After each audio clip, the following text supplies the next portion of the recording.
નમસ્કાર દર્શક મિત્રો, ગુજરાત સરકારના આરોગ્ય તેમજ પરિવાર કલ્યાણ વિભાગ દ્વારા પ્રાયોજિત ફોન ઇન લાઈવ કાર્યક્રમ હેલો ડોક્ટરમાં હું લિપિ ત્રિવેદી આપ સૌનું સ્વાગત કરું છું. પ્રાયોજિત કાર્યક્રમ હેલો ડોક્ટરમાં આજનો વિષય છે મલેરિયા રોગ તેમજ તેની સારવાર. આજના વિષય ઉપર આપણી સાથે વાતચીત કરવા માટે સ્ટુડિયોમાં આપણી સાથે હાજર છે ડોક્ટર BS જેસલપુરા, જેઓ જોઈન્ટ ડિરેક્ટર ઓફ મેલેરિયા ફાઇલેરિયાના હોદ્દા પર આરોગ્ય અને પરિવાર કલ્યાણ વિભાગ દ્વારા કાર્યરત છે. આપનું સ્વાગત છે સર. નમસ્કાર. દર્શક મિત્રો, કાર્યક્રમ આગળ વધારે તે પહેલા ખાસ જણાવવાનું કે આજના વિષયને લગતા આપને મૂંઝવતા પ્રશ્નો આપ ટીવી સ્ક્રીન ઉપર દર્શાવેલા નંબર્સ પર ફોન કરીને ડોક્ટર સાહેબને પૂછી શકો છો. કોલર્સને ખાસ વિનંતી છે કે આપ જ્યારે ફોન લાઈન દ્વારા દૂરદર્શનના સ્ટુડિયો સાથે સંપર્કમાં હોવ ત્યારે આપના ટીવી સેટનું વોલ્યુમ થોડું ધીમું રાખવું. તો ડાયલ કરો નંબર્સ અને કહો હેલો ડોક્ટર અને તરત જ મેળવો આપના પ્રશ્નનો જવાબ. દર્શક મિત્રો, મલેરિયા વર્ષા ઋતુમાં સૌથી વધારે ફેલાતો એક રોગ.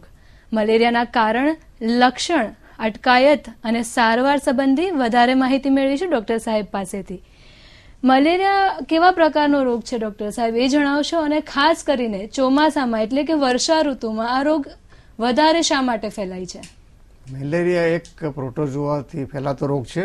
પ્લાઝ્મોડિયમ નામના જીવાણુથી ફેલાય છે અને મચ્છર કરડવાથી થતો રોગ છે. અને આપે જે પ્રશ્ન કર્યો કે ચોમાસામાં શા માટે વધારે ફેલાય છે, મિત્રો, ચોમાસામાં વરસાદનું પાણી ભરાય, એકત્ર થાય, ચોખ્ખા પાણીમાં મચ્છરની ઉત્પત્તિ થાય. એ મચ્છર જે ચેપી વ્યક્તિ હોય, જેના શરીરમાં મેલેરિયા જીવાણુ હોય, તેને કરડે અને ફરીથી એ જ્યારે નોર્મલ વ્યક્તિને કરડે એનામાં એ જીવાણુ પ્રવેશે અને એ વ્યક્તિને મેલેરિયા થાય છે.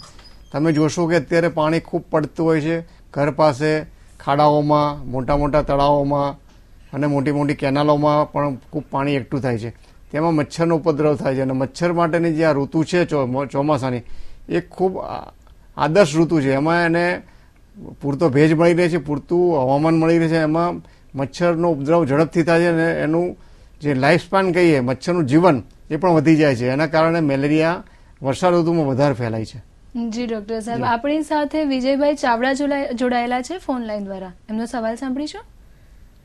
હેલો જી નમસ્કાર વિજયભાઈ. હા હા, હું એમ કહું છું બેન જી કે પેલો મેલેરિયા નો જ થાય એ માટે આગોતરું શું આયોજન કરવું જોઈએ? જી, precaution is always better than the cure. આપણે પહેલેથી એવું શું ધ્યાન રાખી શકીએ જેનાથી મલેરિયા ના થાય? વિજયભાઈ, આપનો પ્રશ્ન બહુ સારો છે. અને મેલેરિયા ન થાય એ માટે તો પહેલી બાબત કે મચ્છર આપણને ન કરડવો જોઈએ. મચ્છર ન કરડવા માટે મચ્છર ઉત્પત્તિ સ્થાન ન થવા જોઈએ. એટલે આપણા ઘર પાસે પાણી ભરાયેલા હોય એને વેવડાવી દેવા જોઈએ, અથવા તો મચ્છર એ પાણી વહી ના શકે તો બળેલું તેલ અથવા કેરોસીન એના પર દર અઠવાડિયે રાખવું જોઈએ, જેથી કરીને એમાં મચ્છરની ઉત્પત્તિ ના થાય. બીજી બાબત કે મચ્છર થવાના છે તો થયા હોય તો એ આપણને ન કરડે એ માટે આપણે ધ્યાન રાખવું જોઈએ. જેવું કે આપણે મચ્છરદાનીમાં સૂવું જોઈએ, જેથી આપણને રાત્રે મચ્છર ન કરડે. અને હવે તો આપ જાણો છો કે મચ્છરને દૂર કરનારા રસાયણો પણ મળે છે, એવી એની ફોર્મ્યુલાવાળા મશીનો પણ મળે છે. એ આપણે ઉપયોગ કરીએ તો મચ્છરો દૂર થઈ જાય ને આપણને કરડી ન શકે. અને રાત્રે સૂતી વખતે આપણે બને ત્યાં સુધી આપણે ઓઢીને સૂવું જોઈએ, તો આપણને શું મેલેરિયા ન થઈ શકે. જી ડોક્ટર સાહેબ, access is always a poison એવું કહેવામાં આવે છે. તો મલેરિયાના એવા કયા લક્ષણો છે જે આપણે જાણી શકીએ તો એને આગળ વધતું અટકાવી શકીએ? મેલેરિયાના લક્ષણોમાં સામાન્ય રીતે ટાઢ વાય છે, માથું દુખે છે, શરીર દુખે છે, પેટમાં દુખાવો થાય છે, ઉલટી થાય છે, ઘણીવાર ઝાડા પણ થતા હોય છે. તો આ બધા, અને જો સમયસર સારવાર ન કરવામાં આવે, પૂરતી સારવાર કરવામાં ના આવે તો માણસને બીજા અંગો છે એના પર પણ અસર કરે, જેવા કે કિડની, ફેફસા, આંતરડા પર અસર કરે છે. અને ખૂબ જો એની અસર હોય તો મગજ ઉપર પણ અસર કરે છે અને મગજનો મેલેરિયા પણ થઈ શકે છે. ડોક્ટર સાહેબ, ચૌધરી દિલીપભાઈ આપણી સાથે રાધનપુરથી ફોન લાઈન દ્વારા સંપર્કમાં છે. જી નમસ્કાર. જી નમસ્કાર દિલીપભાઈ. ડોક્ટર સાહેબ આપને સાંભળી શકે છે, આપ આપનો સવાલ પૂછી શકો છો ડોક્ટરને.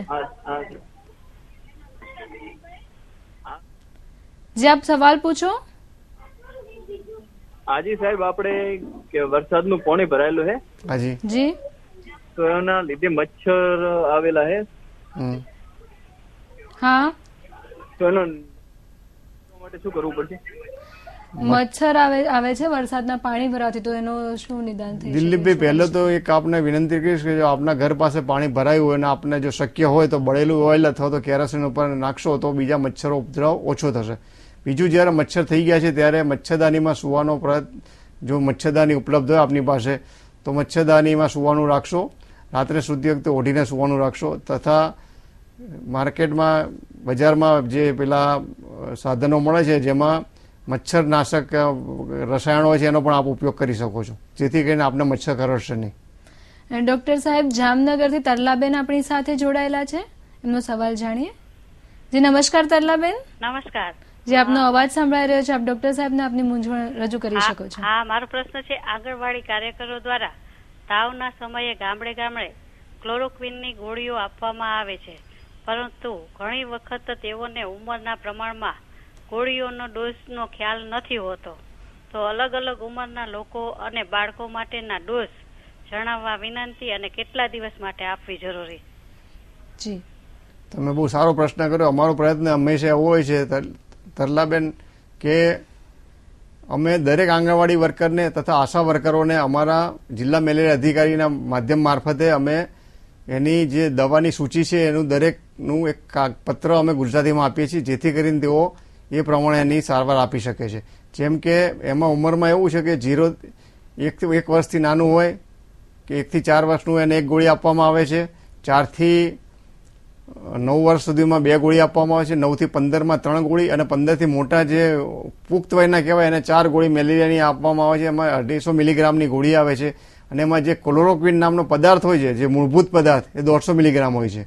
અને આ સૂચિ અમે પ્રયત્ન જ છે અમારા, અમે બધે ગામડે ગામડે આપીએ છીએ, છતાં પણ આપનું સૂચન ધ્યાન રાખીને અમે એમાં સઘન વધારે કાર્યવાહી કરીશું.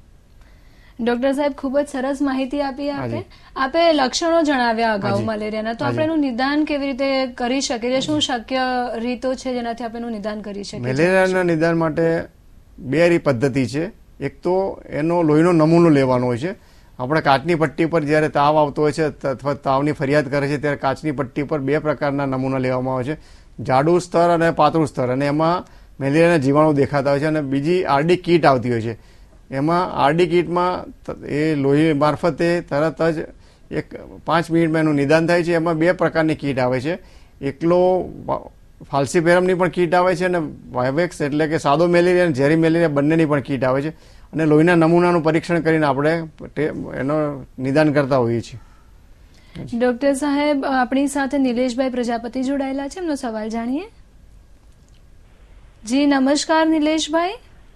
હા જી, હા નમસ્કાર. જી, આપે ઉમરેઠથી અમને ફોન કરેલો છે, આપ આપનો સવાલ પૂછી શકો છો ડોક્ટર સાહેબને.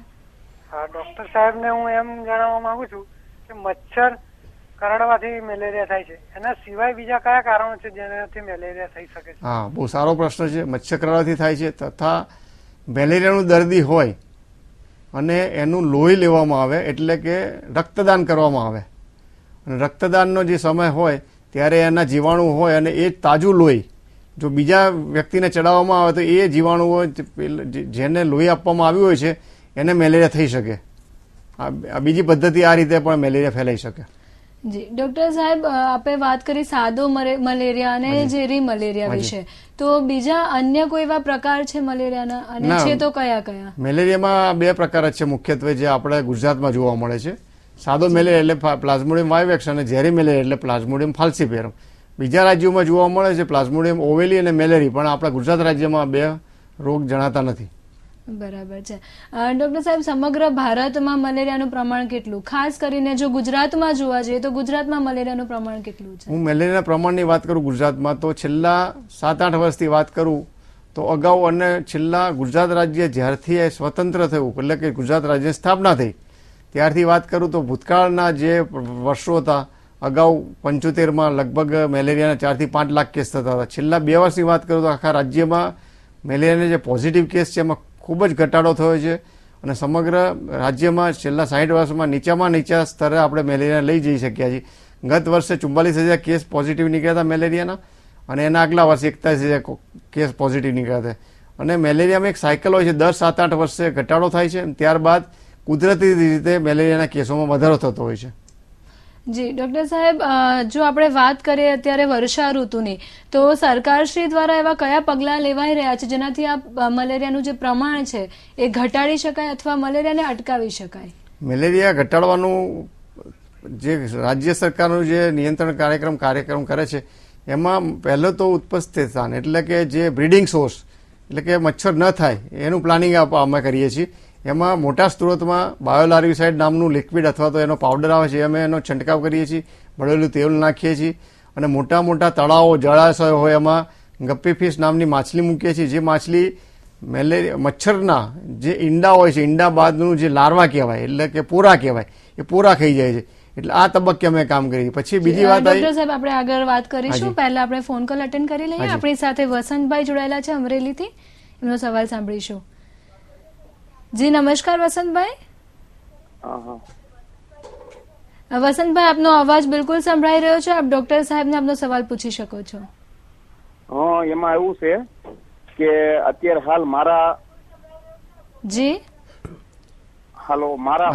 ટોટલી એરિયાની અંદર 300 મીટર જગ્યા છે, એમાં આરસીસી રોડ કોઈ પણ ગંદકી કે કોઈ પણ એવી વસ્તુ નથી. બરોબર છે. 7 કે 8 વ્યક્તિ અત્યારે હાલ ખાટલા નાખીને બેઠા છે અને કોઈ પણ ગંદકી નથી. મારા એરિયાનો હું મારા ગ્રામ પંચાયતનો સદસ્ય છું અને એની અંદર આજે ટોટલી 7 કે 8 ઓલા મેલેરિયાના દર્દીઓ ઘરે ઘરે ખાટલા નાખીને બેઠા રોજ સરકારી દવાખાનામાં જાય છે. એના માટેનું શું કરવાનું કે મેલેરિયા કેવી રીતનો આવ્યો હોય.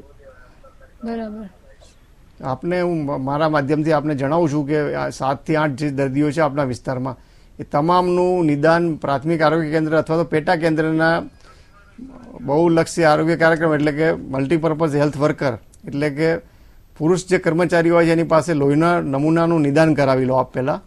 અને એમાં જો પોઝિટિવ આવે, કારણ કે તાવની આપણે માની લઈએ કે ટાઢવીને તાવ આવે છે અને મેલેરિયા હોય એ શક્યતા પૂરેપૂરી છે, પરંતુ લોહીનો નમૂનો લઈને એને પોઝિટિવ ટેસ્ટ આવે અને એની જે દવા સૂચિ છે એ પ્રમાણે સારવાર કરશો તો 8 જણને ચોક્કસપણે સારું થઈ જશે.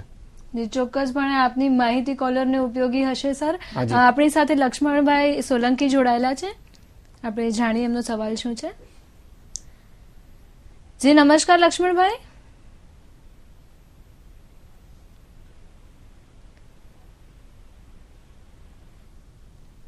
ફોન લાઈન દ્વારા સંપર્ક તૂટી ગયો છે. સર આપણે વાત કરી રહ્યા હતા અગાઉ સરકારશ્રી દ્વારા લેવાઈ રહેલા પગલાઓ વિશે.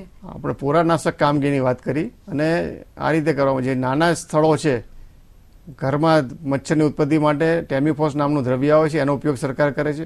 હવે એકવાર પોરામાંથી મચ્છર બની ગયા પછી મચ્છરને કરડે નહીં એ માટેના જે પ્રયત્નો છે અને મચ્છર મારવાનો જે કાર્યક્રમ છે એટલે IRS એટલે કે સાદી ભાષામાં જે દવાનો છંટકાવ આવે છે અને સરકાર દ્વારા આલ્ફા સાયપરમેથ્રિન નામનું દ્રવ્ય વાપરવામાં આવે છે. આપને સર્વેને ખ્યાલ હશે કે અગાઉ DDT ને મેલેથિયોન છાંટવામાં આવતું હતું આપણે જ્યારે બધા નાના હતા ત્યારે. એના બદલે આલ્ફા સાયપરમેથ્રિન નામનો દવા છાંટવામાં આવે છે. એના જે માધ્યમો એના નક્કી કરેલી ગાઈડલાઈન છે, માર્ગદર્શિકા છે, એવી જગ્યાએ જે દવા છાંટવામાં આવે છે. જેમ કે ગત વર્ષે ગુજરાત રાજ્યમાં 28 લાખ પ્રજાજનોને એનો લાભ મળે એવી રીતે દવા છાંટી હતી. આ વખતે 34 લાખ પ્રજાજનોને એનો લાભ મળે એવી રીતે દવા છાંટવામાં આવે છે. અને એકવાર મચ્છર કરડી ગયા પછીની વાત છે કે જે માણસને વ્યક્તિને કોઈ પણ વ્યક્તિ હોય તાવનો કેસ હોય અને એને કેસ ઓફ ફીવર એટલે કે કોઈ પણ તાવનો કેસ હોય એ મેલેરિયા હોઈ શકે એવું માનીને જ એનો લોહીનો નમૂનો લેવામાં આવે છે. એમાં જો પોઝિટિવ કેસ આવે તો મેલેરિયાની જે માર્ગદર્શિકા સૂચિ છે 2014 એ પ્રમાણે એને સારવાર સંપૂર્ણ આપવામાં આવે છે. વાયવેક્સ એટલે કે સાદો મેલેરિયા હોય તો એમાં પ્રાઇમાક્વિન અને ક્લોરોક્વિન નામની ગોળી આપવામાં આવે છે. અને ઝેરી મેલેરિયા હોય તો એસીટી નામનું કોમ્બિનેશન જે આવે છે એમાં 3 જાતની દવા હોય છે. આર્ટેસ્યુનેટ હોય છે, સલ્ફાડોક્સિન હોય છે અને પાયરીમિથેમાઇન હોય છે. એનો ડોઝ આપવામાં આવે છે. અને સગર્ભા માતાઓ અને 1 વર્ષથી નાના બાળકોને પ્રાઇમાક્વિન નામની ગોળી આપવામાં આવતી નથી. બહુ જ સચોટ માહિતી આપી આપે સરકારશ્રી દ્વારા લેવાઈ રહેલા પગલાઓ વિશે. દર્શક મિત્રો, આપણે હજી મલેરિયાની અટકાયત અને સારવાર વિશે આગળ માહિતી મેળવીશું એક નાનકડા વિરામ બાદ.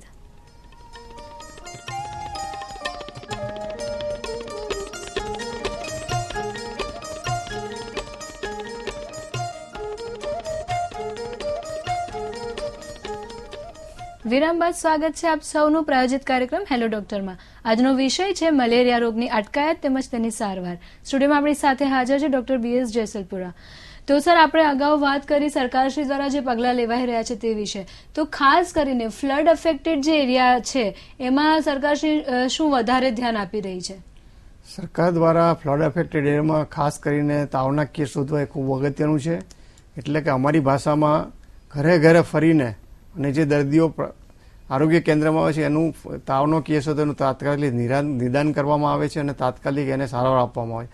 ઉપરાંતમાં મચ્છર ઉપદ્રવ ના થાય તે માટે એન્ટીલાર્વલ એક્ટિવિટી મેં જે અગાઉ મારા વક્તવ્યમાં કીધું કે પાણીમાં બીટીઆઈ અને બાયોલારિસાઇડ નામનું લિક્વિડ છાંટવામાં આવે છે, બળેલું તેલ નાખવામાં આવે છે અને જ્યાં મચ્છરો ખૂબ જણાતા હોય ત્યાં દર અઠવાડિયે ફોગિંગ કરવાની પણ કાર્યવાહી કરવામાં આવે છે. અને અમારી જે ટીમો છે ફ્લડ અફેક્ટેડ એરિયામાં એ પહોંચી ગઈ છે અને ખૂબ સારું કામ કરે છે.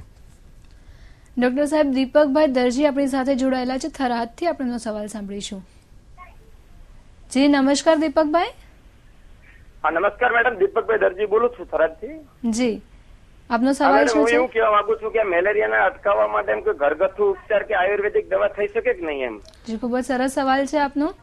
ઘરગથ્થુ ઉપાયમાં તો હું કહું કે મચ્છર ઉત્પન્ન ના થાય એટલે સાંજના ટાઈમે આપણે લીમડાનો ધુમાડો કરવો જોઈએ તો મચ્છરો બહાર જતા રહે, જેથી આપણને કરડે નહીં. અને ત્યારબાદ તરત બારી બારણા બંધ કરી દેવા જોઈએ જેથી બહારના જે મચ્છરો એ ઘરમાં આવે નહીં. ઘરગથ્થુ ઉપાય. અને બીજું કે જ્યારે દવા લો ત્યારે ભૂખ્યા પેટે દવા ન લેવી જોઈએ અને મચ્છર ન કરડે માટે આપણે ખાસ કરીને આપણે કપૂર અને એનું તેલનું જો થોડુંક માલિશ કરીએ હાથ ઉપર ને સૂઈએ ત્યારે તો આપણને મચ્છર ન કરડે. જી ડોક્ટર સાહેબ, સગર્ભા મહિલાને જો મલેરિયા થાય અથવા થવાની સંભાવના ખરી કેટલી હદે અને ન થાય તે માટે શું કાળજી લેવી જોઈએ? સગર્ભા માતાને અને સગર્ભાને મચ્છર કરડે તો મેલેરિયા થવાની શક્યતાઓ તો પૂરેપૂરી રહેલી છે. સગર્ભા માતાને મેલેરિયા ન થાય માટે ખાસ કાળજી રાખવી જોઈએ કે સગર્ભા માતા અને નાનું બાળક આ બંને અમારી દ્રષ્ટિમાં હાઈ રિસ્કમાં એટલે કે વધુ સંવેદનશીલ ગ્રુપમાં ગણાય. તો બને તો જો શક્ય હોય તો સગર્ભા માતાના બાળકને મચ્છરદાની હેઠળ સુવાડવું જોઈએ. અને મચ્છરદાનીઓ બે પ્રકારની હોય છે. મચ્છરદાની સાદી મચ્છરદાનીમાં પણ સુવાડી શકે અને દવાયુક્ત મચ્છરદાની પણ હોય છે. દવાયુક્ત મચ્છરદાની કરવા માટે સરકારશ્રી દ્વારા દર 6 મહિને એક ખાસ રસાયણ આવે છે એના દ્વારા ડેલ્ટામેથ્રિન નામનું એના દ્વારા મચ્છરદાનીને દવાયુક્ત કરવામાં આવે છે. એની અસર 6 મહિના રહેતી હોય છે. એમાં જો સુવે તો મચ્છર કરડે નહીં. અને જો મેલેરિયા થયો સગર્ભાને તો પછી એનું નિદાન કરીને એને સારવાર આપવી જોઈએ. પ્રથમ 3 મહિના એટલે કે અમારી ભાષામાં ફર્સ્ટ ટ્રાઇમેસ્ટર કહેવાય. એમાં જો સાદો મેલેરિયા હોય તો ક્લોરોક્વિન આપી શકાય છે અને ઝેરી મેલેરિયા હોય તો ક્વિનાઇન નામની ખાસ ગોળી આપવામાં આવે છે. અને ક્વિનાઇન ગોળી સામાન્ય રીતે ગરમ પડતી નથી. અને જો બીજું ટ્રાઇમેસ્ટર એટલે કે બીજા 3 મહિના અને પછીના 3 મહિના એટલે કે અમારી ભાષામાં સેકન્ડ ટ્રાઇમેસ્ટર અને થર્ડ ટ્રાઇમેસ્ટર એમાં જો વાઇવેક્સ પોઝિટિવ હોય તો ક્લોરોક્વિન આપવાની હોય છે. અને જો ફાલ્સીપેરમ પોઝિટિવ એટલે કે ઝેરી મેલેરિયા તો એસીટી ગોળી આપી શકાય છે. એમાં એની કોઈ આડઅસર થતી નથી. જી ડોક્ટર સાહેબ, સગર્ભા મહિલાએ તો ચોક્કસ ધ્યાન રાખવું જ જોઈએ. દર્શક મિત્રો, આપણે ડોક્ટર સાહેબ સાથે વાતચીત આગળ ચાલુ રાખીશું એક નાનકડા વિરામ બાદ.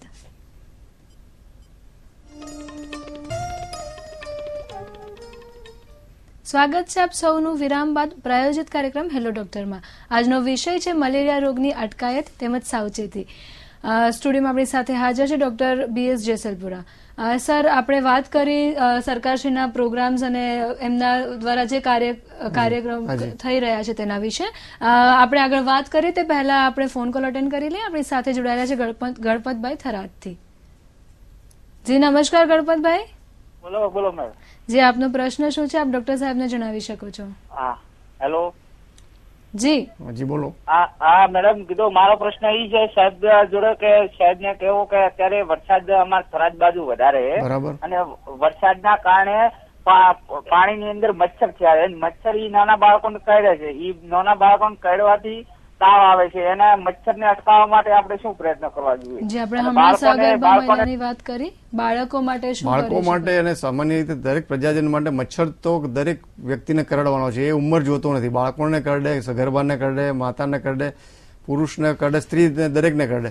સરકારશ્રી દ્વારા મોટા મોટા જે પોન્ડ્સ છે કે જે પાણીના સ્ત્રોત છે ત્યાં ગપ્પી ફીસ મૂકવામાં આવશે. અને આપે મારું ધ્યાન દોર્યું તો હું ચોક્કસ એમાં પગલાં લઈશ. અને આપના ઘર પાસે ક્યાંય નાના ખાબોચિયા કે એવા ભરેલા હોય તો તેમાં જો શક્ય હોય અને આપના માટે અનુકૂળતા હોય તો એમાં કેરોસીન અથવા તો બળેલું તેલ નાખશો તો એ મચ્છરનો ઉપદ્રવ ઓછો થઈ જશે. જેથી કરીને મચ્છર ન થાય તો બાળકોને કરડશે નહીં અને મેલેરિયા નહીં થાય. અને જો એકવાર મેલેરિયાના ચિહ્નો દેખાય તો નજીકના પેટા કેન્દ્રમાં અથવા તો પ્રાથમિક આરોગ્ય કેન્દ્રમાં જઈને એની ચોક્કસ લોહીની તપાસ કરીને એની જે અનુસૂચિ છે, દવાની અનુસૂચિ કહેવાય, ડ્રગ પોલિસી અમારી ભાષામાં, એ પ્રમાણે સારવાર કરશો તો ચોક્કસ આરામ મળશે અને ચોક્કસ મટી શકશે મેલેરિયા. ડોક્ટર સાહેબ, સાથે જ આપ એ પણ જણાવી દેશો કે મલેરિયાની અટકાયત માટે ભવિષ્યનું સરકારશ્રીનું શું આયોજન છે? કોઈ ખાસ પ્રોગ્રામ? ખૂબ સારો પ્રશ્ન કરો મેડમ આપે. ભવિષ્ય માટે ભારત સરકારે ગત વર્ષે ફેબ્રુઆરીમાં આખો કાર્યક્રમ લોન્ચ કર્યો છે કે 2030 સુધીમાં ભારતમાંથી મેલેરિયા મુક્ત કરવું. એ જ રીતે આપણે ગુજરાત સરકારે પણ અભિગમ દાખવીને 2022 સુધીમાં ગુજરાતને મેલેરિયા મુક્ત કરવાનું જાહેરાત કરી છે. મેલેરિયા મુક્ત એટલે કે જે મેલેરિયાનો દર હોય 1000 પોઝિટિવ કેસનો એ 2022 સુધીમાં 1ની નીચે લઈ જવો અને એક પણ કેસ ગુજરાતના સ્થાનિક વિસ્તારમાંથી પોઝિટિવ નવો ના નીકળે અને ભવિષ્યમાં 2025 પછી કોઈ પણ ફરીથી મેલેરિયા પ્રવેશે નહીં અને માઇગ્રેશનથી જે આવેલા લોકો હોય એને મેલેરિયાની સારવાર આપવી જેથી કરીને અહીંયા મેલેરિયાનો ઉપદ્રવ ના થાય. અને એને આ જાહેરાત સરકારશ્રીએ વિધાનસભામાં કરી છે, આરોગ્ય મંત્રીશ્રીએ, અને એનો અમલ પણ અત્યારે ચાલુ છે. એમાં જુદા જુદા વિભાગની પણ અમે મદદ લઈ રહ્યા છીએ અને એને જે જરૂરી કાર્ય કરવાની હોય વહીવટી અમે કરી છે અને એ માટે અમે ગતિશીલ છીએ. જી ધન્યવાદ સર, આપ આપનો સમય ફાળવીને દૂરદર્શનના સ્ટુડિયોમાં આવ્યા તે બદલ આપનો ખૂબ ખૂબ આભાર. આભાર સર્વે પ્રજા. દર્શક મિત્રો, આપણે ફરીથી મળીશું આવતા શનિવારે આ જ સમયે આ જ ચેનલ ઉપર નવા વિષય સાથે, જેમાં વાત કરીશું સ્તનપાન તેમજ તેના મહત્વ વિશે. ત્યાં સુધી રજા લેશું.